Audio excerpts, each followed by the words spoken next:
Que la paix, la grâce, la miséricorde de Dieu soient avec vous dans le précieux et glorieux nom de notre Seigneur Jésus-Christ.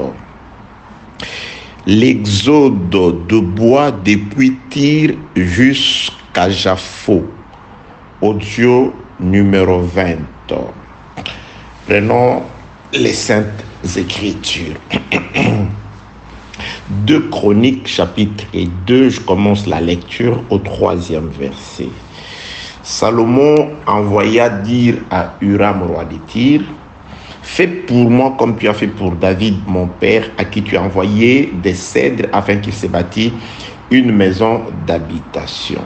Voici, j'élève une maison au nom de l'Éternel, mon Dieu, pour la lui consacrer, pour brûler devant lui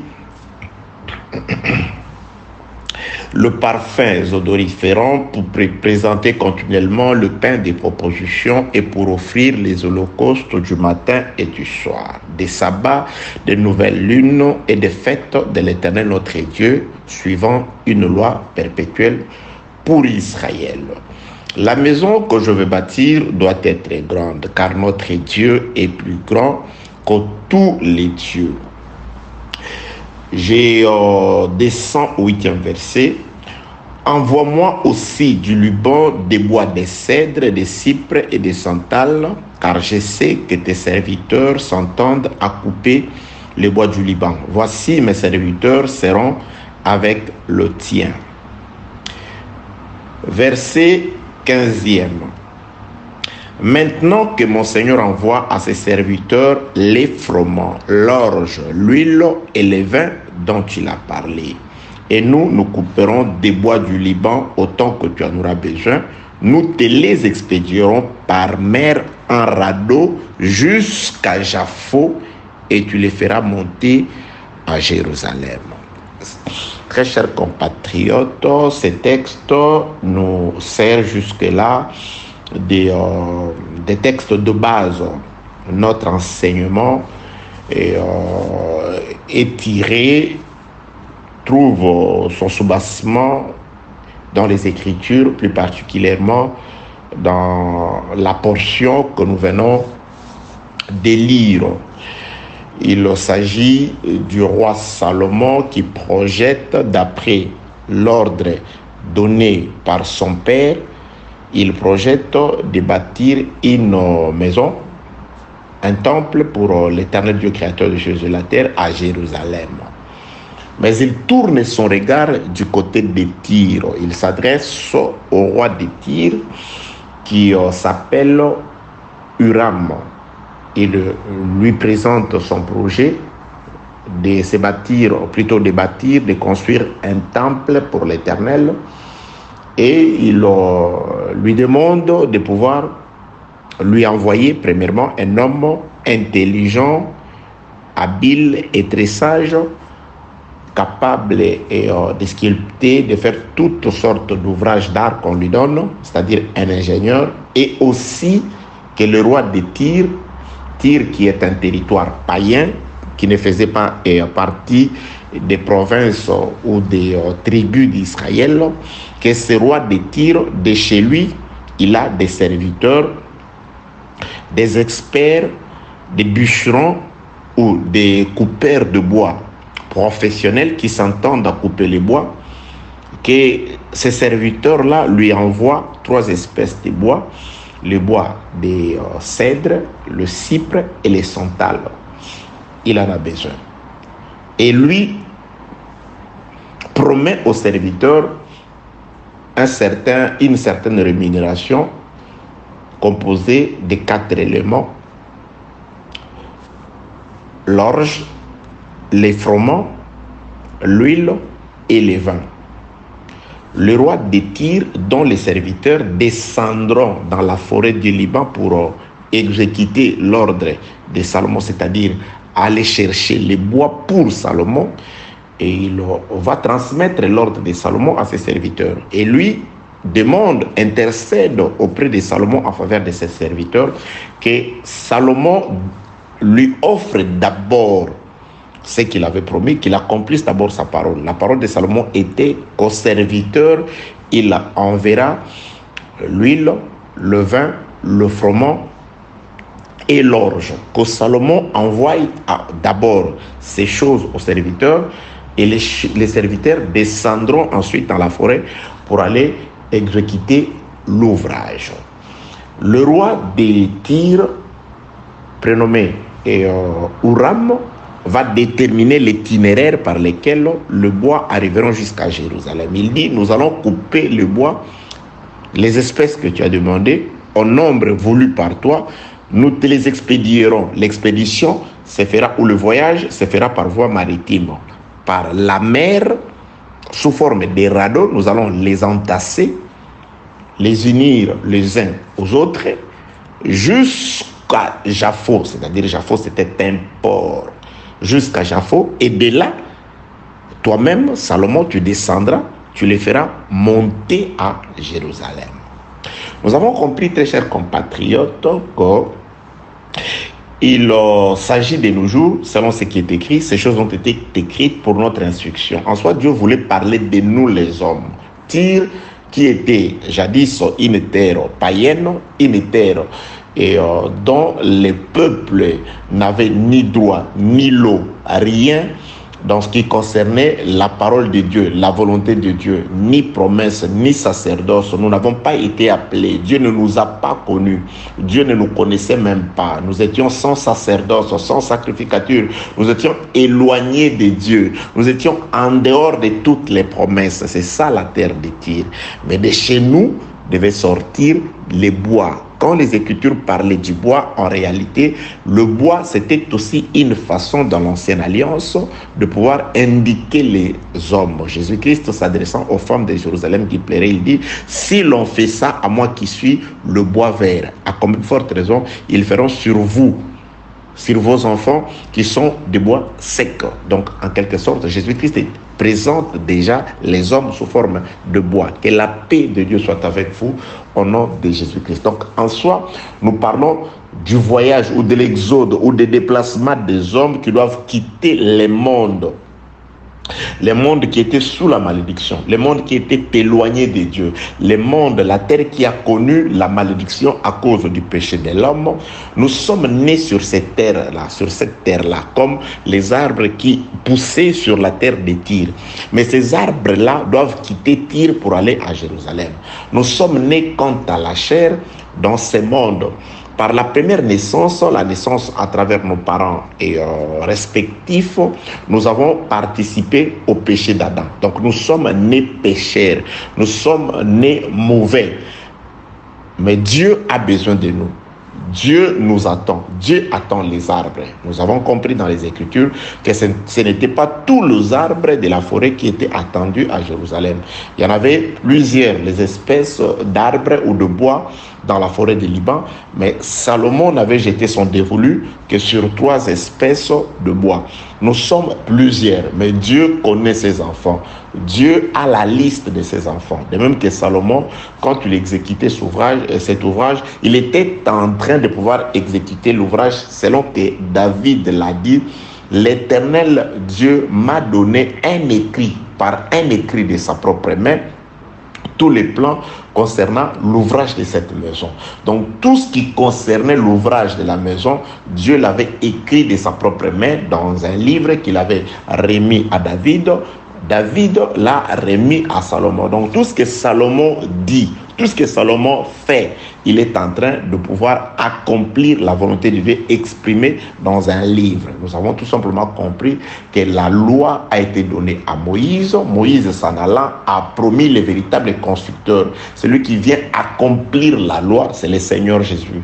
Dieu vous suscitera un prophète d'entre vos frères.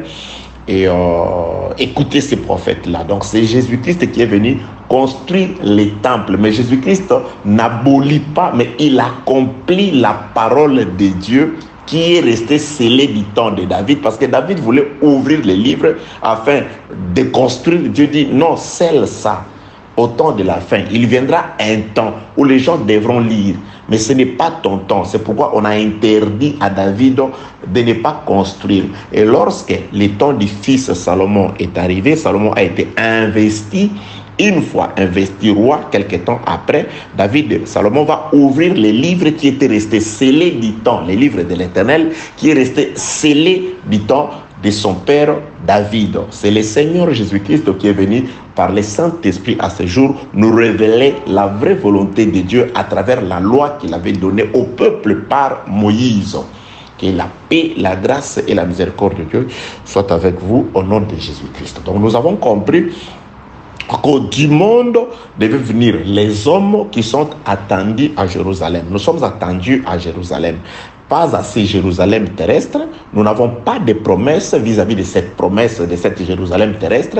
Le frère Paul, s'adressant au peuple de Galates, Galates chapitre 4, à partir du 18e au 24e verset, il parle de deux espèces de Jérusalem. La Jérusalem terrestre, qui est dans la servitude avec ses enfants, et la Jérusalem céleste, terrestre, qui est dans la servitude, et la Jérusalem céleste dont nous, par Isaac, nous sommes issus, nous sommes habitants et nous sommes propriétaires. Que la paix de Dieu soit avec vous.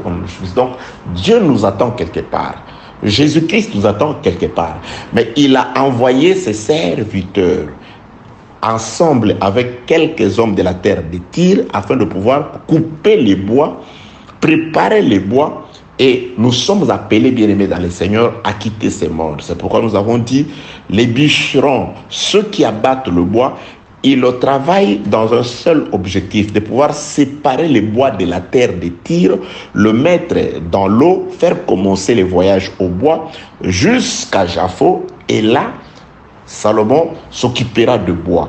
Que la paix de Dieu soit avec vous. C'est pourquoi lorsque nous enseignons, lorsque nous prêchons, lorsque nous exhortons, l'objectif premier, ce n'est pas seulement de vous faire participer aux choses de ce monde, mais nous vous disons que vous devez sortir de l'Égypte. L'agneau meurt, l'armée égyptienne est englouti dans les eaux. Le peuple pouvait dire, bon, nous n'avons plus rien à craindre, nous avons déjà construit nos maisons en Égypte, voilà, nos oppresseurs ont été tous engloutis dans la mer. Nous pouvons rentrer et vivre en paix. Quoique les Égyptiens sont morts, quoique les Égyptiens ont tout perdu, vous pouvez rentrer et récupérer le palais de Salomon, plutôt de Pharaon et consorts, mais nous n'avons pas de droit de cité en Égypte. Ce peuple-là n'avait pas de droit de cité en Égypte. En Égypte, c'était des passagers, c'était des pèlerins. Ils étaient juste pour un temps. Quoique, ils avaient la possibilité de retourner en Égypte et de vivre en paix. Sur la terre, il n'y a pas de paix pour nous. Sur la terre, il n'y a pas de place éternelle pour nous. Nous sommes appelés par la mort de l'agneau et par les baptêmes à travers la mer Rouge, la mort et la résurrection. Nous sommes appelés à sortir du monde. Tout enseignement, quelle que soit la forme et par laquelle il est dispensé, doit avoir pour objectif d'amener le peuple hors d'Égypte. C'est pourquoi nous parlons d'exode, un déplacement en masse. L'enseignement doit nous faire partir du point A vers le point B. Le point A, c'est la chair, c'est la mondanité, c'est l'amitié, c'est l'amour, l'affection aux choses de la terre. Et le point B, c'est la spiritualité. Petit à petit, la parole de Dieu doit nous donner l'affection des choses célestes et le dégoût de ce qui est terrestre. Petit à petit, bien aimés dans le Seigneur, nous devons apprendre à nous séparer de la vie terrestre et à aimer ce qui est spirituel. Le frère Paul le dit au peuple de Corinthe, de Corinthiens chapitre 4, que nous devons attacher nos regards vers ce qui est spirituel, vers ce qui est invisible, car les visibles passent. Que la paix de Dieu soit avec vous au nom de Jésus-Christ. Donc, l'exode de bois, c'est un déplacement de bois qui sort de la terre de Tyr, du monde, vers les ciels. Nous avons une promesse, bien-aimée dans le Seigneur. Lorsque nous présentons l'évangile, bien sûr, nous devons rassurer au peuple qu'après cette vie, il existe une vie. Bien-aimé dans le Seigneur, après cette vie, il existe une vie. La vie sur terre n'est qu'une transition qui pourra te conduire soit dans les tourments éternels ou la ruine éternelle, soit dans la vie éternelle. C'est la raison pour laquelle nous vous exhortons à vous comporter de manière à ce que vous soyez en paix avec le seul capable de vous assurer la vie éternelle quand cette vie vous sera enlevé. Oui, bien-aimés dans le Seigneur, nous sommes comme cet ouvrier à qui on avait demandé d'aller préparer ses histoires car son travail prenait fin parce qu'il dissipait les biens de son maître. Par Adam, nous avons péché. Par Adam, nous avons été soumis à la mort. Bien-aimés, on peut beau vivre sur la terre 150 ans, 200 ans, il viendra un moment où nous allons quitter ce corps. Soit si Dieu ne nous surprend pas, l'enlèvement ne nous surprend pas, la mort va nous surprendre ou la mort nous attend. Nous partirons un jour. Mais avant de partir, avant que ces jours n'arrivent, nous devons savoir déjà qui nous recevra lorsque le travail viendra à prendre fin, lorsque cette vie viendra à prendre fin.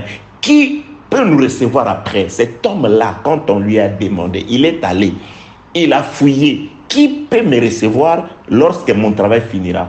Parce que je ne veux pas aller mendier, je ne veux pas aller travailler la terre, mais je veux être à l'aise, bien aimé dans le Seigneur, lorsque nous allons perdre cette vie, lorsque nous laisserons la chair, lorsque le temps viendra où les hommes se mettront à pleurer, à penser sur toi.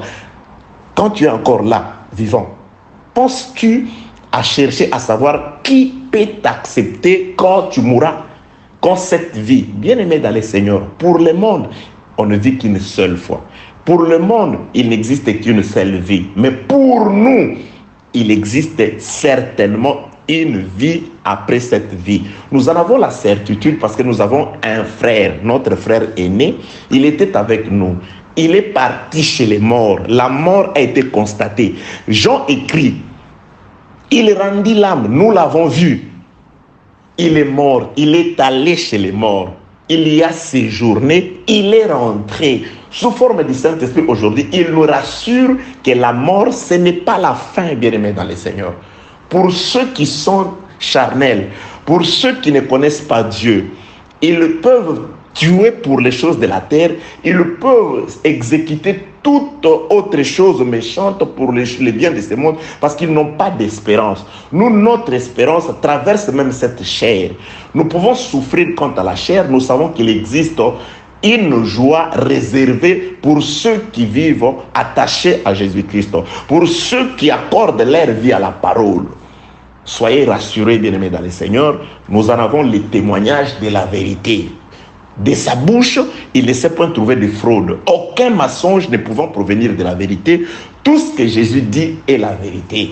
Qu'après cette vie, il existe une vie. Cette vie-là sera meilleure si pendant que nous sommes en route et que nous ne sommes pas encore arrivés à l'officier, nous pouvons arranger avec celui avec qui nous avons un problème. Jésus-Christ donne la parabole, dit, si tu as un problème avec ton frère et que celui-ci te conduit vers l'officier de la justice, tâche de pouvoir arranger les problèmes pendant que vous êtes encore en route. Bien-aimé dans le Seigneur, pendant que la mort ne t'a pas encore surpris, arrange avec le Seigneur, arrange avec la parole.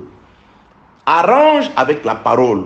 Conforme-toi aux exigences de la parole. S'il faut faire, je ne sais pas, il faut t'abandonner à la parole. Laisse la parole te conduire. Accepte les exigences de la parole. Au lieu de pouvoir tenir jusque vers l'officier, tu seras condamné. Que la paix, la grâce et la miséricorde de Dieu soient avec vous au nom de Jésus-Christ. Dieu nous aime, c'est pourquoi en nous enseignant, il nous exhorte. C'est très important, bien-aimés dans les Seigneurs.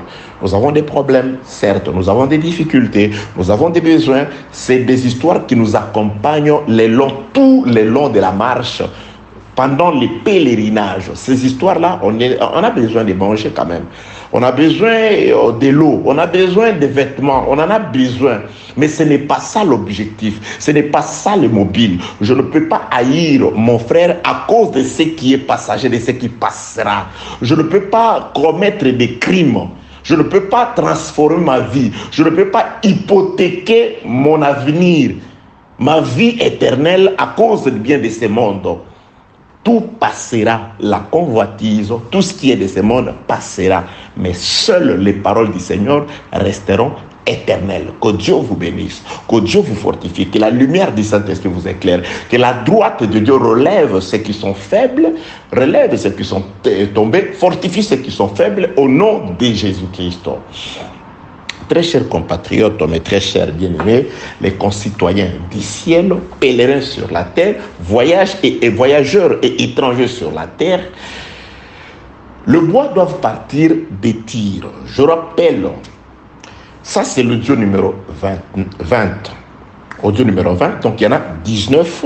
S'il n'est arrivé que de tomber sur celui-ci, faites comme l'ont toujours fait tes prédécesseurs, essayez d'entrer en contact avec la personne par qui vous avez reçu l'audio. Par lui, vous aurez plutôt les audios précédents. Donc, ça va vous aider à avoir encore beaucoup plus de connaissances sur des détails qui ont été donnés à travers ces audios-là. Très chers compatriotes, nous parlons, si Dieu le permet, j'avais prévu de mettre fin aujourd'hui par rapport à la rémunération des travailleurs. Donc, ceux qui travaillent pour Salomon sont rémunérés par Salomon. Il le paye toujours, il prend soin de ses serviteurs. Si vous travaillez pour Salomon et si vous travaillez dans le but de pouvoir ramener vers Salomon le bois, très cher dispensateur de la grâce, sachez que Salomon ne vous oubliera pas.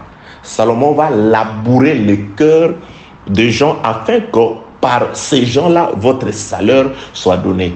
Nous sommes partis dans l'audio passé pour voir comment Dieu avait parlé à Élie.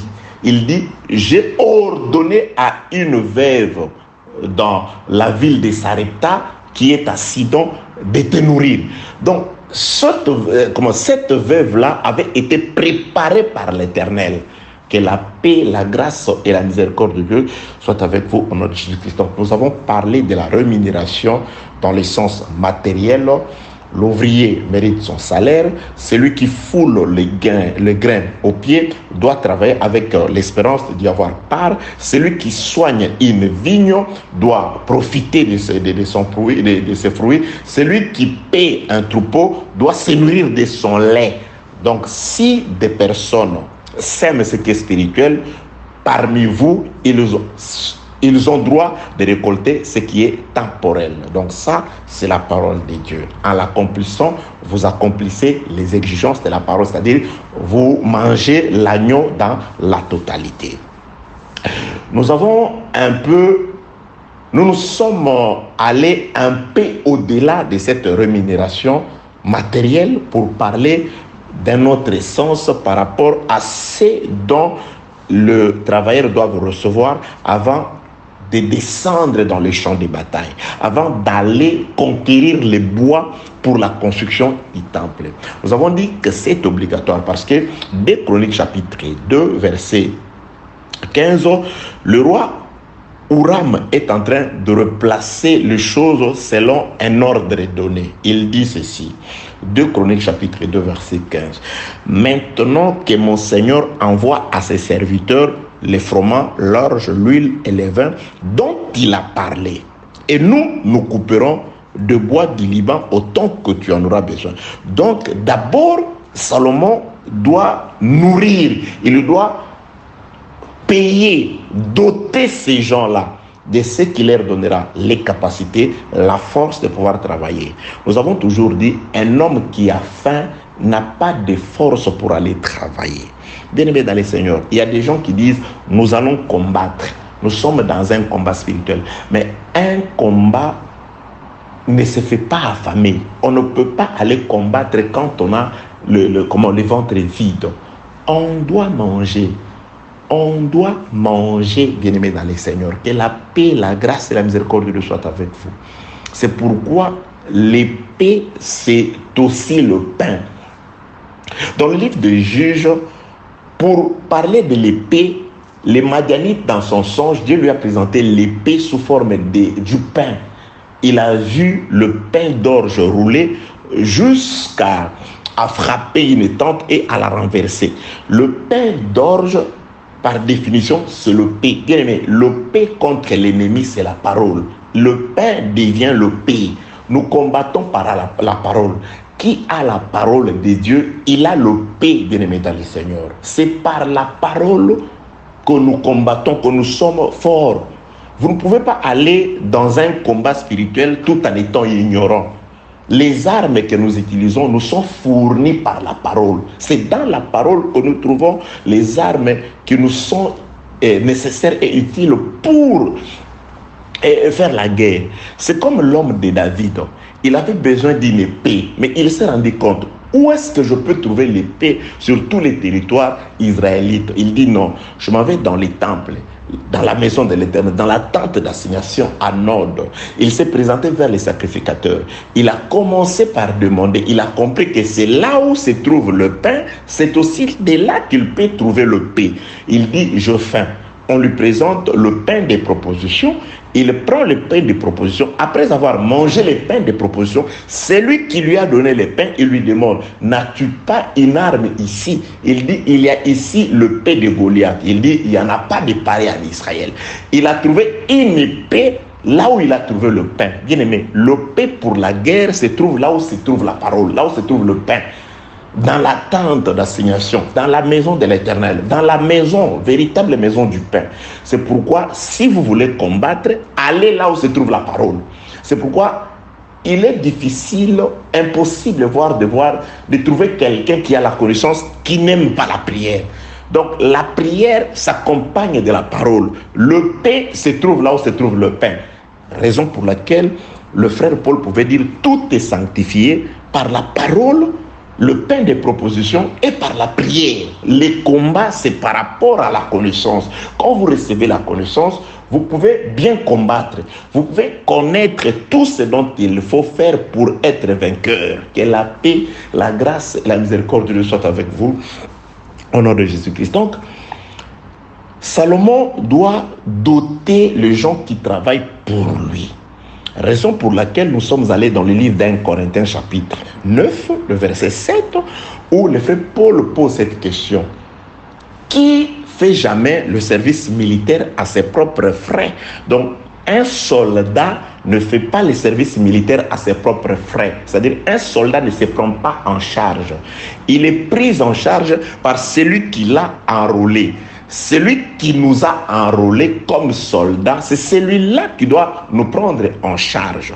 Celui qui va enrôler les serviteurs tyriens pour qu'ils travaillent pour lui, pour qu'ils aillent dans la conquête, dans la forêt, afin de pouvoir lui ramener les âmes appelées cèdre, cypre et santal à Jérusalem, celui qui les a enrôlés. Parce que celui qui enrôle, c'est Salomon. Il dit, deux serviteurs s'entendent à couper le bois. Ils travailleront avec mes serviteurs. Ils seront rémunérés. C'est pourquoi le roi Huram me dit, toi commence d'abord par accomplir la parole. C'est-à-dire, ces gens-là ne peuvent pas partir comme des soldats dans la conquête sans que tu ne les aies dotés, rémunérés, équipés. Ils doivent être équipés. Et ici, l'équipement, c'est la nourriture.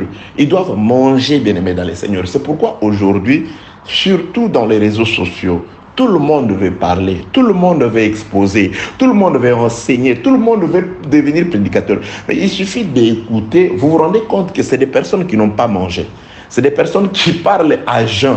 C'est des personnes qui travaillent à jeun. Ils sont incapables de pouvoir manier l'épée. Pourquoi? Parce qu'ils ont faim.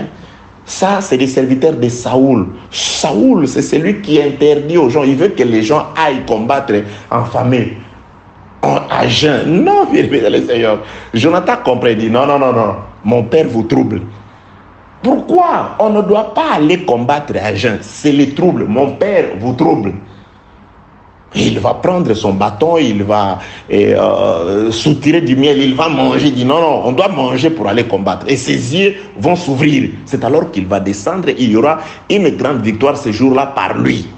Que la paix, la grâce et la miséricorde de Dieu soient avec vous au nom de Jésus-Christ. C'est-à-dire, vous ne parlez pas avant d'avoir été équipé par l'enrôleur. Bien-aimé, asseyez-vous, écoutez, écoutez, apprenez. Soyez préparés, soyez équipés. Prenez le temps d'écouter, prenez le temps de prier, prenez le temps, bien aimé, d'observer. Vous devez prendre du temps.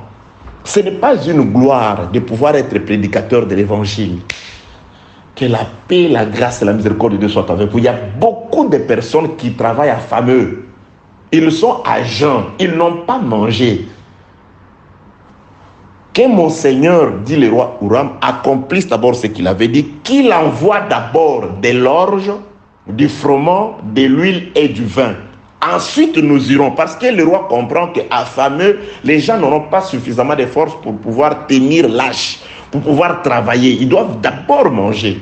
C'est pourquoi Jésus-Christ, on ne peut pas envoyer ses serviteurs pour aller chercher les bois, pour aller reconquérir les âmes, sans qu'il ne les ait donnés à manger. Il les appelle dans la chambre haute, il leur donne le pain et le vin. Il dit, mangez d'abord physiquement, parce que ça, c'est le matin. Parce que quand il disait cela, c'était le matin. Le soir, c'est par rapport au coucher du soleil. Toute la période avant le coucher du soleil, avant la mort de Jésus, c'était le matin. Le matin, il leur fait une scène.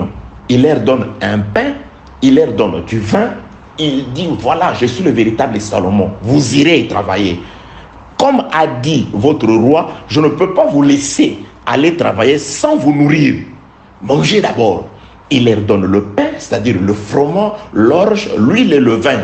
Tous les 4 éléments, il les leur donne. Mangez. Ils mangent. Ensuite, vous irez. Pour accomplir le soir, maintenant, après le coucher du soleil, il vient accomplir, dit, ne vous éparpillez pas. N'allez pas d'abord enseigner sans que je vous ai encore donné à manger. Sans que je vous ai envoyé du ciel l'orge. Parce que, bien aimé dans les Seigneurs, la bénédiction d'Israël, son pain, son vin et son huile ne venaient pas de la terre. Israël savait que la bénédiction venait du ciel. Parce que Dieu leur avait dit, si vous péchez, je ferme le ciel. Les conséquences de la fermeture du ciel, sécher la terre. Bien aimé, la terre sèche lorsque le ciel est fermé. Quand le ciel est fermé, c'est-à-dire il ne pleut pas. Dieu retient la pluie. La terre devient infertile, devient inculte, devient un désert. Israël savait que lorsqu'il y a un problème, lorsqu'il y a la famine, il faut regarder le ciel. Il ne faut pas aller chercher les engrais chimiques. Il y a des gens qui sont comme ça. Il a des problèmes, il a des difficultés, ça ne marche pas. Au lieu de regarder le ciel, au lieu d'aller consulter le ciel, au lieu de lever les yeux au ciel, lui, il est en train de pouvoir chercher les sorciers sur terre. C'est mon oncle, c'est ma tante, bien aimé dans le Seigneur. Ils ne pourront rien, ces oncles et tantes, si le ciel est ouvert. Si Dieu te bénit, personne ne peut retenir ta bénédiction. Laissez les oncles et les tantes. C'est toi qui ouvres toujours la porte pour les oncles, les tantes, les sorciers, les occultistes. Regardez le ciel. La terre israélite ou la terre d'un enfant de Dieu dépend de la position d'Israël par rapport au ciel. C'est pourquoi, regarde ta vie. Si vous péchez, je ferme le ciel devient d'airain, la terre de fer. C'est ça, le problème c'est le ciel. C'est pourquoi du ciel, Dieu doit faire descendre ce qui produit le vin, l'orge, l'huile et le froment. C'est du ciel. S'il ne plaît pas, le blé ne sortira pas. S'il ne plaît pas, l'orge ne produira pas. S'il ne plaît pas, l'olivier ne produira pas de l'huile. S'il ne plaît pas, la vigne ne produira pas du vin. Il doit pleuvoir. Dieu doit faire descendre la pluie du ciel. La parole, c'est la parole qui doit descendre. C'est pourquoi les apôtres sont restés dans la maison en attendant que Dieu ouvre le ciel. Et le jour de la Pentecôte, dans la chambre haute, Dieu doit faire une réplique de ce qu'il avait fait avant sa mort. C'est-à-dire, il doit faire pleuvoir encore. Il doit envoyer comme véritable Salomon à ceux qui étaient dans la chambre haute. Dieu doit leur envoyer la nourriture d'abord. L'orge, le froment, l'huile et le vin. C'est pourquoi, quand ils vont sortir, il y aura des personnes qui diront vrai. Vous ne voyez pas, ils sont ivres. Oui, c'est parce que ces jours-là, c'était de l'ivresse de l'esprit. Quand il prophétisait, il parlait, les gens disaient, oui, ils sont ivres, ils sont épris du vin. Que la paix, la grâce et la miséricorde de Dieu soient avec vous au nom de Jésus-Christ. Donc, quand nous parlons de la rémunération de Salomon qui précède le travail, c'est la dotation de l'enrôleur vis-à-vis du soldat avant que le soldat ne puisse descendre dans le champ de bataille. Les soldats doivent être équipés. Les soldats doivent être préparés, bien-aimés dans le Seigneur. Dieu doit te donner à manger. Dieu doit te fournir la nourriture, mandukare. Tu dois manger à comida. Chifan en chinois. On doit d'abord manger. Il y a des prédicateurs qui ont faim. Ils sont ballottés par toute espèce de doctrine. Pourquoi? Parce que les vents, ils pèsent pas. Alléluia. La sauterelle doit devenir pesante. Que la paix, la grâce et la miséricorde de Dieu soient avec vous au nom de Jésus-Christ. Je m'en vais saluer tout le bien-aimé de partout, plus particulièrement un salut particulier aux frères de l'assemblée de l'Issala. Dans la province, je crois, je ne sais pas comment on appelle, en RDC, au Congo, à l'ex-Grand Équateur, l'Issala Ngomba, et que la paix de Dieu soit avec vous au nom de Jésus-Christ. Vous êtes dans mon cœur, mes bien-aimés de l'Issala, comme de partout d'ailleurs. Que la paix de Dieu soit avec vous au nom de Jésus-Christ. Donc, bien-aimés, les hommes doivent manger. Les gens, aujourd'hui... Ok. Je garde cette bombe-là pour plus tard. Donc, qu'est-ce qu'il y a? S'il faut maintenant entrer dans les détails de ce dont Salomon va utiliser pour doter ses serviteurs. J'ai dit, c'est d'abord le Saint-Esprit qui doit descendre pour nous donner tout ce dont nous avons ou nous aurons à utiliser pour la conquête, pour aller chercher les bois. Qui n'est pas doté par Salomon, celui-là, Salomon ne les connaît pas. C'est pourquoi nous voyons beaucoup de basures. Oui, bien-aimés dans les seigneurs, dans les champs de bataille, où vous ne vous rendez pas compte. Mais celui-là, il est en train... Les bois qu'il coupe là, c'est pas celui désigné dans les livres de Salomon. Et en plus, la façon dont il est en train de couper, c'est un essai. C'est comment il s'hazarde. Il est là. Comment il se trouve là? Et vous voyez, il n'a pas assez de force pour tenir la hache. On doit manger, bien aimé dans les seigneurs. Ok. Nous avons le pain. Nous avons plutôt le froment, l'orge, l'huile et le vin. Apocalypse chapitre 6, nous voulons comprendre c'est quoi la véritable dotation d'un soldat. Ça voulait dire quoi? Aujourd'hui, cette huile-là, plutôt ces froment, cette orge-là, cette huile et ce vin, ça voulait dire quoi? Apocalypse chapitre 6e.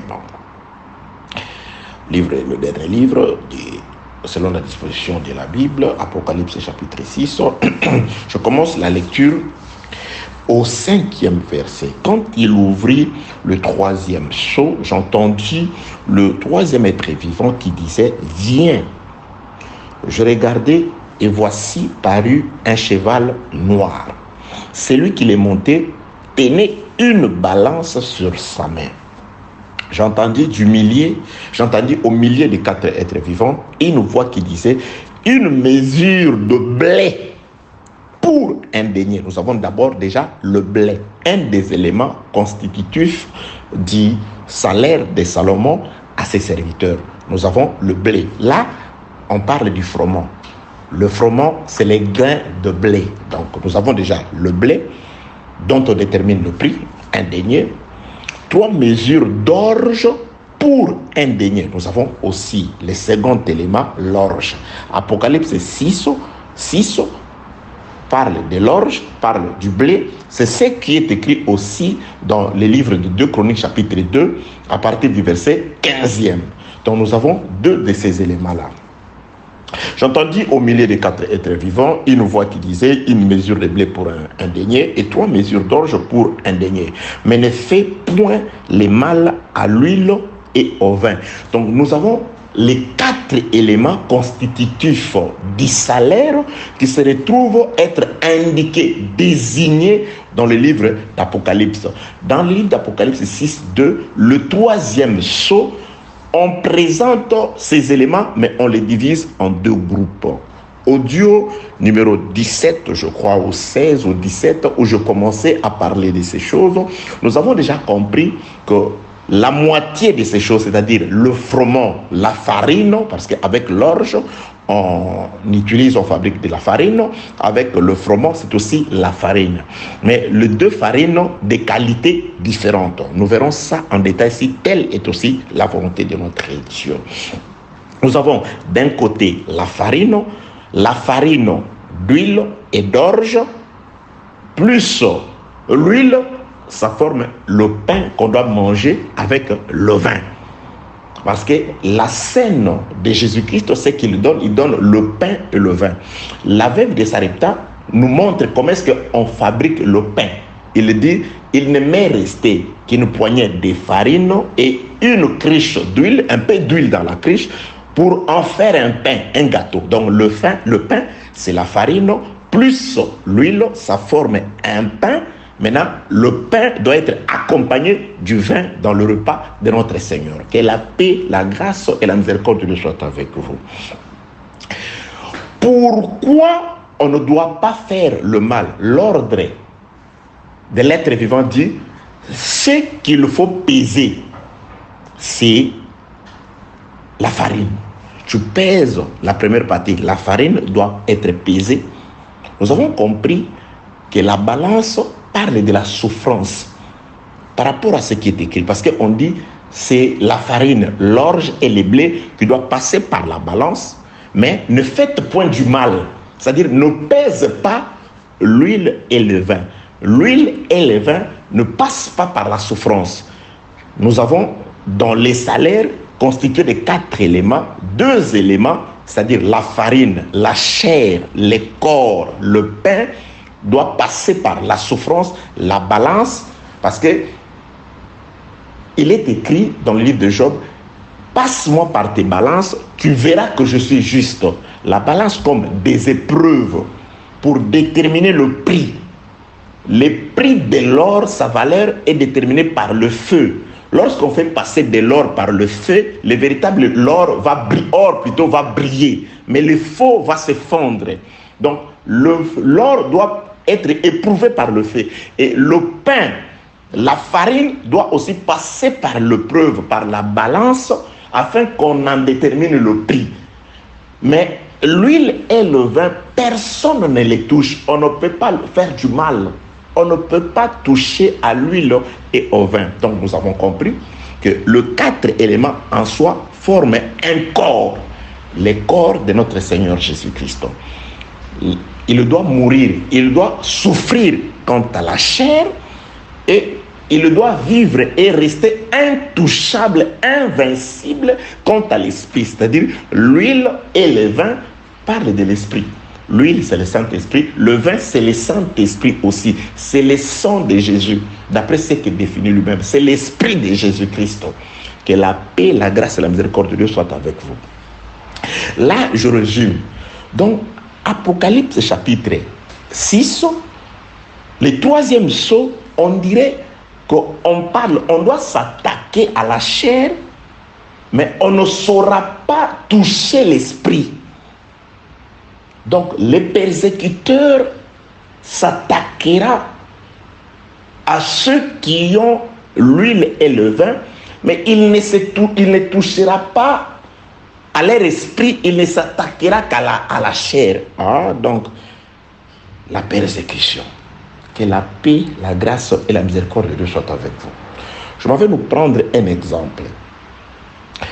Dans l'ancienne alliance, il y a eu un homme qui était intègre et juste, qui marchait devant les seigneurs, devant Dieu. Cet homme, c'est Job. Satan s'est présenté et Dieu s'est vanté d'avoir Job comme serviteur. Satan va dire à Dieu que s'il te sert, s'il te craint, c'est parce que tu l'as béni et que tu lui as donné tout ce dont il a besoin. C'est alors que Dieu va procéder.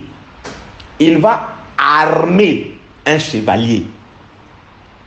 Dieu va prendre une couronne, il va la placer sur la tête d'un chevalier de Satan. C'est-à-dire, il va livrer Job à Satan. Il dit, je te le livre, va t'attaquer à lui. Job était comme l'huile Il avait l'huile et le vin en lui, c'est-à-dire la crainte de Dieu en lui, mais de l'extérieur, Job avait été la farine. Il était un homme dans la chair. Dieu commence, ok, tu vas t'attaquer à tous ses biens, mais ne touche pas à sa vie. Tu ne vas pas toucher à lui, à sa vie. Les chevaliers, c'est-à-dire les diables, pourquoi je dis couronne? Parce qu'il vient avec le pouvoir de vaincre.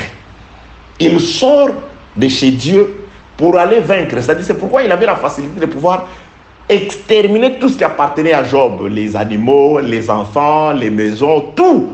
Pourquoi? Parce qu'il est sorti en vainqueur. Quand il descend dans la maison de Job, c'est un vainqueur. Il est parti pour vaincre.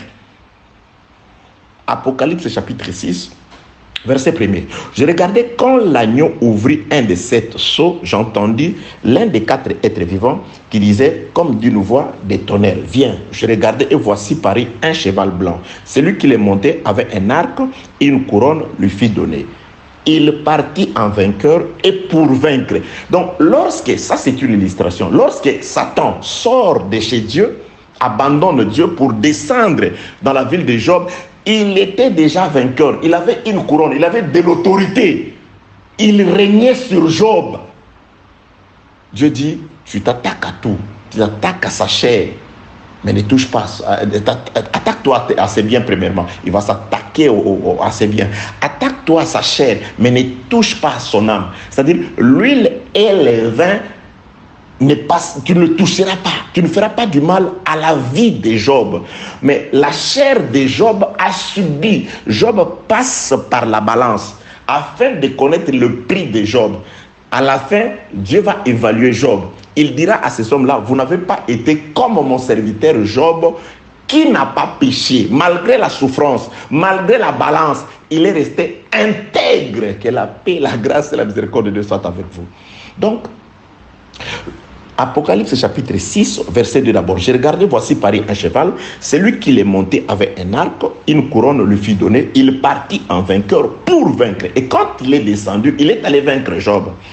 Quand il ouvrit les seconds seaux, j'entendis le second être vivant qui disait, viens. Il sortit un autre cheval roux. Celui qui l'est monté reçut le pouvoir d'enlever la paix dans la maison de Job sur la terre, afin que les hommes s'égorgeassent les uns les autres, et une grande épée lui fut donnée. C'est pourquoi les Sabéens, quand il va passer, ils vont exterminer tous les animaux, c'est-à-dire les bêtes, et ils ont égorgé, c'est-à-dire la mort est entrée. Pourquoi? Parce qu'une épée lui fut donnée.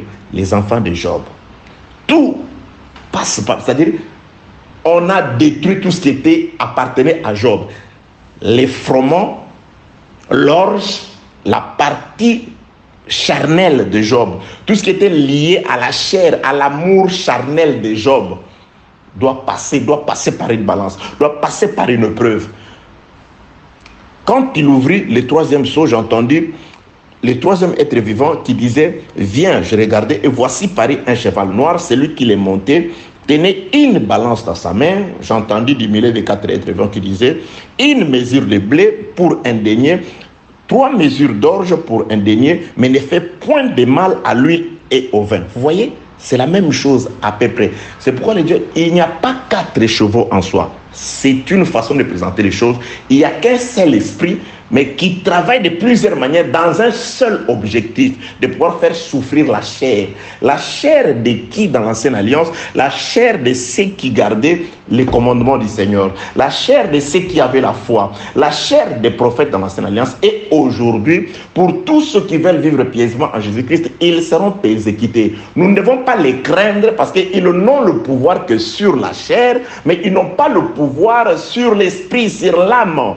Ils ne peuvent pas toucher à l'huile et au vin. Que la paix, la grâce et la miséricorde de Dieu soient avec vous au nom de Jésus-Christ. Donc, on descend. Quand il ouvrit le 4e seau, verset 7, j'ai entendu la voix du 4e être vivant qui disait, viens. Je regardais et voici parut un cheval d'une couleur pâle. Celui qui l'est monté se nommait la mort. Et le séjour des morts l'accompagnait. Le pouvoir leur fut donné sur les quarts de la terre pour faire périr les hommes, écoutez, par le paix, par la famine, par la mortalité. Ça, le jour où j'expliquerai la mort par la mortalité. On te frappe, on te tue par la mortalité. C'est grave, bien-aimé. Tué par la mortalité. Car la mort, c'est... Parce que la vie, c'est un enseignement. La vie, c'est dans l'enseignement. Et la mort, c'est aussi par l'enseignement. Ok. Par la mortalité et par le bête sauvage de la terre. Le bête sauvage. Paul dit, j'ai combattu contre les bêtes sauvages à Éphèse. Les animaux sauvages. Le bête sauvage. Donc, il se passe que si Paul dit, ils s'introduiront parmi vous après mon départ des loups qui n'épargneront pas le brebis. Parlait-il des loups naturels?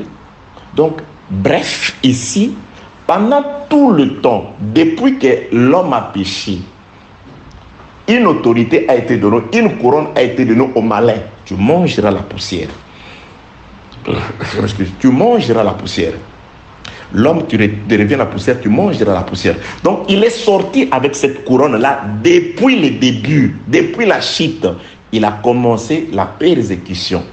Il va entrer dans la maison d'Adam sous forme de Caïn, avec l'autorité et le pouvoir de pouvoir abattre facilement son frère. Il va entrer ainsi la persécution, c'est-à-dire les nations avaient le pouvoir de pouvoir dominer sur Israël. Dominer, leur faire souffrir la chair, la partie froment, la partie orge doit passer par la balance.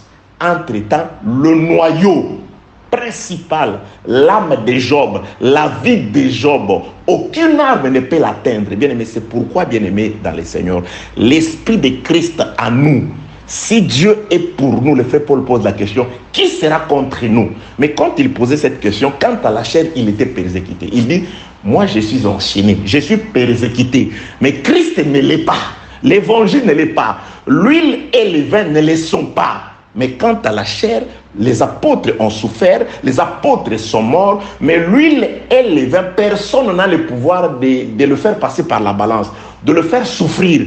La parole de... C'est pourquoi j'ai toujours dit par rapport à certaines personnes qui disent non, voilà, les choses ne marchent plus comme avant. Non, non, Dieu continue son bonhomme de chemin. Ce sont les hommes qui se corrompent. Bien aimé, tout se passe exactement comme Dieu avait prévu. Il avait prévu que l'orge, et le froment passeront par la souffrance. Mais l'huile et le vin, l'Esprit du Seigneur continue son œuvre. Dieu est en train d'enseigner ses enfants. Bien aimé, pendant que les gens sont dans la distraction, pendant que les gens se regardent entrer, non, dans l'église ici, ça ne va pas. Dieu est en train d'enseigner les siens. Dieu est en train de préparer les siens. Dieu est en train de ramener petit à petit, rester dans la distraction. Continuez à regarder les hommes. Continuez à regarder, je ne sais pas, moi je ne comprends pas, les choses ont changé. Les choses n'ont pas changé. Le plan de Dieu continue exactement tel qu'il avait prévu. Oh non, il ne se passe plus de miracles. Si toi tu ne vis pas de miracles, tu ne vis pas de miracles, ça ne veut pas dire que Dieu n'agit pas. Non, il y a des ceux qui vivent le miracle. Il y a des endroits où Dieu est en train d'agir. Sauf peut-être que toi tu ne peux pas comprendre et entendre ça. Dieu, la parole de Dieu est en train d'être prêchée exactement comme voulu par Dieu. L'esprit de l'erreur est en train de travailler exactement comme voulu par Dieu. Il ne faut pas rester là, commencer à dire non, voilà, les choses ont changé aujourd'hui. Les choses n'ont pas changé. Même du temps des apôtres, il y avait l'esprit de l'erreur et l'esprit de la vérité. Il y en a eu toujours et il y en aura toujours. Jusque quand nous partirons après. Israël aussi sera persécuté. Pourquoi? Parce que Israël, quand il recevra ces deux choses, parce qu'aujourd'hui, il n'est que le froment et l'orge. Mais quand Israël, par l'enseignement des oliviers, recevra l'huile et le vin, sous forme de deux prophètes, Israël aussi sera persécuté. Et quand il sera persécuté, on va faire souffrir, on va faire passer par la balance l'orge et le froment, la chair. Ils vont souffrir quant à la chair comme Job. Quant à la chair, ils doivent souffrir. Mais les élus, ceux qui garderont, les frères Daniel dit ceci, ceux qui auront connu leur Dieu agiront avec fermeté. Ils resteront fermes. Leur foi restera inébranlable jusqu'à ce jour. Non, la tentation était forte. Oui, c'est une bonne chose. Tu es tombé, relève-toi. Mais ne continue pas à tomber, à te relever, toujours la tentation. Non, bien-aimé dans le Seigneur. L'huile et le vin étant en nous, quelle que soit l'épée qui s'attaque au froment et à l'or, c'est-à-dire à la chair, à la partie charnelle, Dieu nous gardera, Dieu nous conservera. Que la paix, la grâce et la miséricorde de Dieu soient avec vous au nom de Jésus-Christ. Bref, je voudrais dire ceci à mes compatriotes. Ici, on poursuit ceux, dans l'ancienne alliance, on poursuivait ceux qui avaient l'esprit de Christ. On te fera la guerre, Jérémie, parce que j'étais choisi, parce que j'étais donné ma parole, parce que j'étais envoyé. Ils te feront la guerre. Israël a été combattu à cause de la grâce de Dieu. Aujourd'hui, nous sommes combattus à cause de la lumière du Saint-Esprit que nous dégageons. Peut-être que tu ne le vois pas parce que tu n'as pas soit les yeux spirituels ou les yeux sorcellériques pour voir. Les sorciers savent que nous sommes la lumière, que nous dégageons la lumière. Les sorciers savent que nous avons l'huile, que nous avons le vin, que nous portons un trésor dans ces vases de terre. C'est pourquoi ils s'attaquent aux vases de la terre, au froment et à l'orge. Ils n'ont pas le pouvoir sur l'huile et le vin. Ils n'en ont pas le pouvoir. Que la paix, la grâce et la miséricorde de Dieu soient avec vous. Le diable sort de devant Dieu avec une couronne pour aller descendre dans la maison de Job. Il sort en vainqueur.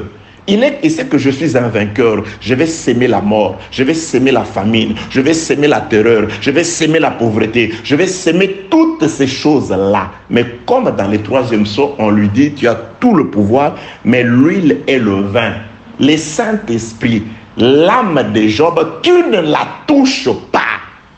Il avait une parcelle, bien aimé, il y a toujours une parcelle réservée. Ils nous feront la guerre, bien sûr. Mais Dieu ne permettra pas que nous soyons tentés au-delà de nos capacités. Voilà un passage d'écriture me vient à l'esprit. Et je parle de Genèse chapitre 15. Ok. Pourquoi je vais atterrir ici? J'atterris ici pour dire ce que Salomon doit donner comme dotation aux serviteurs, c'est Christ. Il doit leur donner Christ parce que le céréale, la farine et l'huile, c'est ce que Jésus-Christ avait donné. Avant que ses disciples n'aillent dans les champs de bataille, il dit, ceci est mon corps. Là, c'est les céréales, c'est la farine. Ceci est mon corps. Il va prendre les céréales et il va prendre le vin. Ceci est mon sang, ma vie que je donne pour vous. Il va leur donner ça. Et les jours de la Pentecôte, c'est Dieu qui descend sous forme de langue de feu. C'était Dieu qui était descendu. C'était Dieu qui est descendu parce que Jérémie avait déjà dit, Dieu avait dit par Jérémie qu'à ces temps-là, personne n'enseignera plus mon concitoyen. Ils seront tous enseignés de Dieu. Donc quand Pierre parlait, c'était Dieu qui était descendu pour enseigner. Nous sommes dans la dispensation divine. Nous sommes dans l'alliance divine où les hommes ne travaillent pas, où Dieu travaille. L'huile et le vin travaillent, revêtant l'orge qui est le corps des blanchards. Que la paix, la grâce et la miséricorde de Dieu soient avec vous. Donc, vous ne coupez pas le bois, vous n'allez pas travailler dans le champ pour ramener le bois si vous n'avez pas le pain et le vin. C'est pourquoi Salomon doit leur donner ça. Et le livre d'Apocalypse chapitre 6 verset 6 montre que dans ces salaires, il y a une partie qui doit souffrir. L'orge et le froment doivent passer par la balance afin qu'il y ait une partie invincible. C'est ce qui s'est passé avant la mort de Jésus-Christ. Il s'attaquait à ceux qui avaient la foi. C'est ce qui est arrivé. Jésus-Christ dit, ils vous feront la guerre. Jésus-Christ dit plutôt à ses disciples, ils vont s'attaquer à vous, ils vont vous exclure des synagogues. Il y aura même un temps où quiconque vous tuera croira rendre un culte à Dieu. Ils vous battront, heureux vous serez quand on vous maltraitera. Quand il a dit des choses sur le peuple, il dit, je vous dis ces choses afin que quand cela arrivera, que vous ne soyez pas étonnés, que vous sachiez que je vous avais déjà averti, que vous êtes l'huile et le vin, mais tant que vous vivez dans le corps de la chair, c'est-à-dire vous portez les froment et l'orge, la farine, la chair subira des persécutions. La chair sera éprouvée. afin que s'accomplisse ce que le frère Jacques dit. Heureux celui qui supporte patiemment la tentation, car après avoir été éprouvé, il recevra la couronne. Donc la couronne vient lorsque l'orge et le froment, c'est-à-dire la partie charnelle, passent par l'épreuve. C'est alors que l'huile et le vin recevront la couronne. L'âme recevra la couronne. L'âme qui sera sauvée.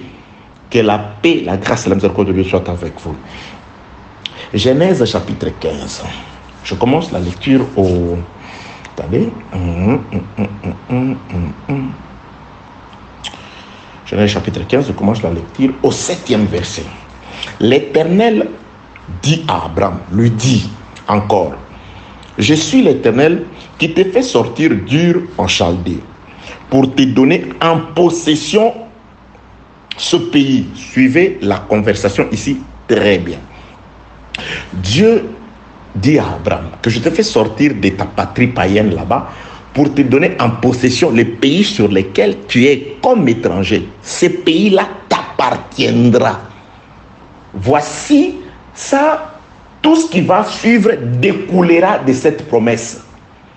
Aujourd'hui, les gens, parfois, quand vous ne maîtrisez pas la tête, bien-aimés dans le Seigneur, le reste vous échappera aussi. Tout ce qui va se faire dans la suite, dans cette conversation, les sacrifices et tout, il faut d'abord retenir l'objectif ou le point culminant, le but, l'objectif, c'est ça. Je t'ai fait sortir de dur, là où tu es né, tu as grandi ta terre païenne pour t'amener ici afin de te donner. Le problème, c'est Dieu lui parle d'une terre qu'il va lui donner. Maintenant, la conversation va tourner autour de cette promesse-là. Très important. Je sais pourquoi j'insiste. Verset 8, Abraham répondit, Seigneur éternel, à quoi connaîtrai-je que je les posséderai? Maintenant, Abraham veut une preuve qui atteste que lui va posséder. À quoi? À quoi? Qu'est-ce qui va prouver? Blanchard, je te donnerai cette maison. Je te donnerai cette maison. Bon, comment dois-je savoir que je vais posséder? Ah, tu veux savoir? Ok. Propriété de la maison. Ok. Tu vends ta maison à combien? 200 000 euros. Ok. Et l'argent que je t'avais donné là-bas, c'est combien? Non, tu m'as donné pour conserver 300 000 euros pour toi. Ok. Il n'y a pas de souci. Au moment opportun, je te dirais de me renvoyer 100 000 parce que ces 200 000 là, je te les donnerai pour ta maison là. Ok, ok. Abraham voulait avoir les garanties qu'il allait posséder, que Dieu allait accomplir la promesse. Abraham voulait une garantie. La garantie que ce que Dieu dit est vrai, que je posséderai cette terre, que la paix, la grâce et la miséricorde de Dieu soient avec vous au nom de Jésus-Christ. Abraham répondit, verset 8 de Genèse 15. Abraham répondit, Seigneur éternel, à quoi reconnaîtrai-je que je le posséderai? Verset 9, l'Éternel lui dit, prends une génisse. Dieu commence à lui donner la preuve. Il demande la preuve. Dieu allait dire, bon, c'est ça l'argent. Dieu dit, bon, la preuve, je ne sais pas si j'aurai l'état, c'est les animaux. Il veut avoir la preuve que Dieu va accomplir ce qu'il a dit, c'est-à-dire il va lui donner cette terre. À quoi connaîtrai-je? Dieu commence à lui présenter le preuve. Écoutez le preuve qu'il possédera. Abraham répondit, Seigneur éternel, à quoi connaîtrai-je que je posséderai? Dieu commence à lui présenter le preuve. Mais si vous n'avez pas ce preuve ici, c'est-à-dire vous ne posséderez rien au futur. Parce que Abraham ne l'a pas possédé. C'est la postérité. Dieu a donné des promesses à Abraham. C'est la postérité qui est venue s'installer là-bas. Dieu a donné les promesses à Christ. C'est nous qui irons nous asseoir là-bas. Ok. Verset 9. L'Éternel lui dit, prends une génisse. La première preuve, génisse de 3 ans. Prends une chèvre. Prends un bélier de 3 ans. Donc, nous avons les animaux de la basse-cour. Les animaux qui marchent sur la terre. Nous avons une génisse, nous avons une chèvre et nous avons un bélier. C'est-à-dire vous pouvez le retrouver autour de l'homme comme ça, naturel. Alléluia. Ces animaux-là constituent la preuve. Abraham peut dire, Dieu, Moi, je demande la preuve. Toi, tu me renvoies dans mon troupeau pour aller. Abraham cherche. Les gens peuvent dire, mais Abraham, qu'est-ce que tu as cherché? Non, non, non, ça ne vous concerne pas. Cette génisse-là, elle a quel âge? Elle a quel âge, cette génisse-là? Oh, 2 ans, non, pas celle-là. 3 ans, donne-moi. Et là, cette chèvre-là, 2 ans, non, non, 3 ans, donne-moi. Mais pour qu'est-ce qu'il a? Et là-bas, c'est un bélier. Ok, donne-moi les béliers. Abraham prend les 3 animaux de la basse-cour, je peux dire, les bêtes qui restent avec l'homme, domestiques, qui marchent à terre. Les animaux de la terre. La création du 5e jour. Non, non, non, du 6e jour, hein, le matin. Du 6e jour, le matin, du 6e jour. L'Éternel dit, verset 9, prends une génisse et 3 de 3 ans, une chèvre de 3 ans, un bélier de 3 ans, et une tourterelle et une jeune colombe. Ah, la preuve, nous avons des animaux terrestres et des êtres célestes, c'est-à-dire nous avons la tourterelle et nous avons aussi la colombe. Nous avons les oiseaux et nous avons les animaux. Ah, c'est ça la preuve. Dieu dit oui. Tu ne peux pas posséder la terre, ta postérité ne peut pas ou ne peut pas s'y installer si tu ne prends pas ces animaux-là. Il y a 3 animaux terrestres et il y a 3 animaux ou 3 êtres célestes. 3 oiseaux. La colombe, des oiseaux plutôt. La colombe et la tourterelle. Maintenant, verset 10. Abraham prit ces animaux, les coupa par le millier et mit chaque morceau l'un vis-à-vis de l'autre, mais il ne partagea point l'huile et le vin, c'est-à-dire les célestes. Qui peut couper les célestes? Qui peut couper les célestes? Il a coupé les terrestres. La partie terrestre doit être coupée.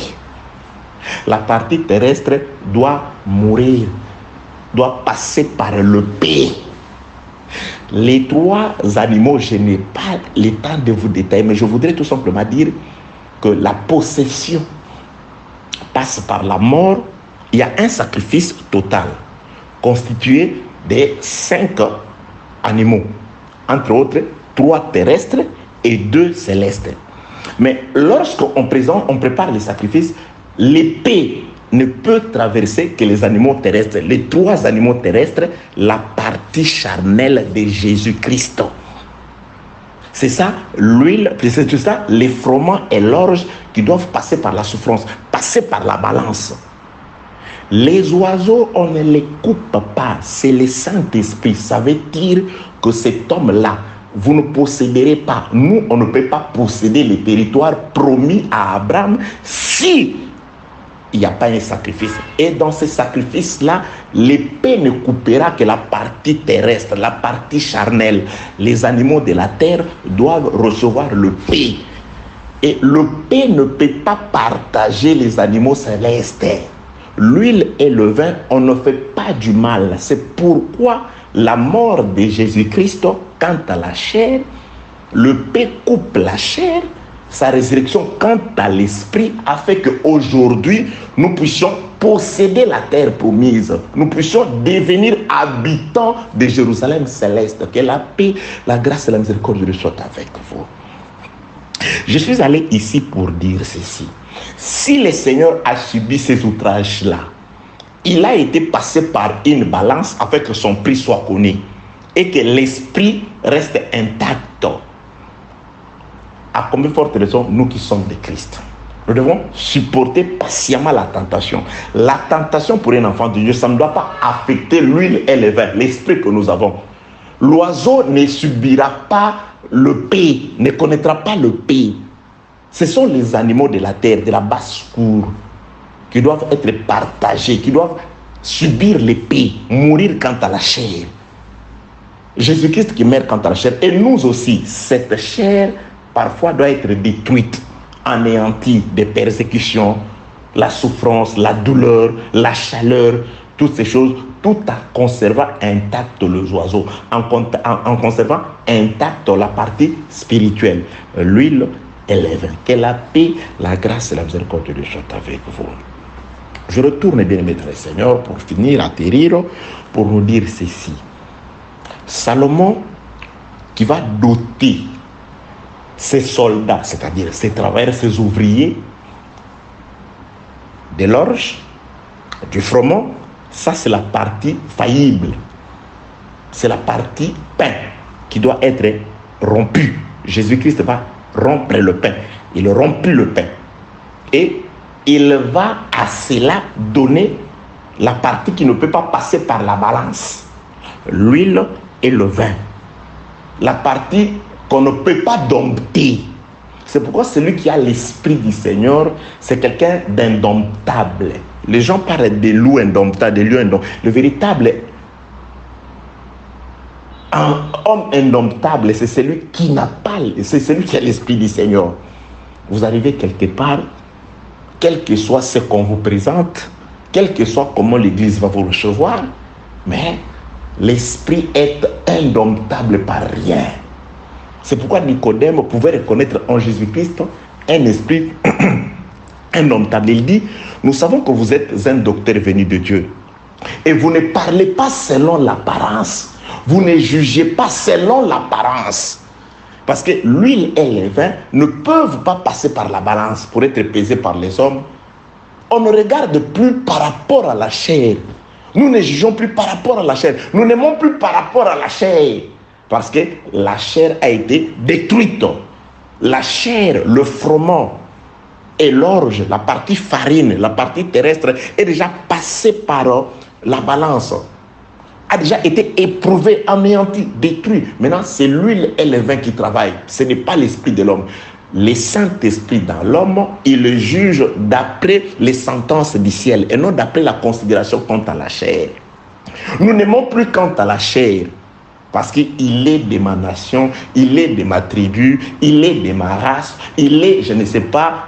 C'est par rapport à l'huile et au vin qui nous unit. Une seule coupe pour tout le monde.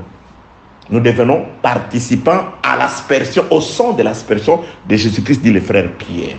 Que la paix de Dieu soit avec vous au nom de Jésus-Christ. Donc, nous avons été dotés comme des soldats par Salomon, afin qu'une fois entraînés, préparés, habillés et armés, nous serons capables d'entrer dans la forêt, de combattre et de pouvoir sortir de la forêt avec le bois au nombre voulu par Salomon qui seront expédiés jusqu'à Japhos, et Salomon descendra pour les chercher. Pour aujourd'hui, que celui qui a créé les cieux et la terre vous bénisse au nom de Jésus-Christ.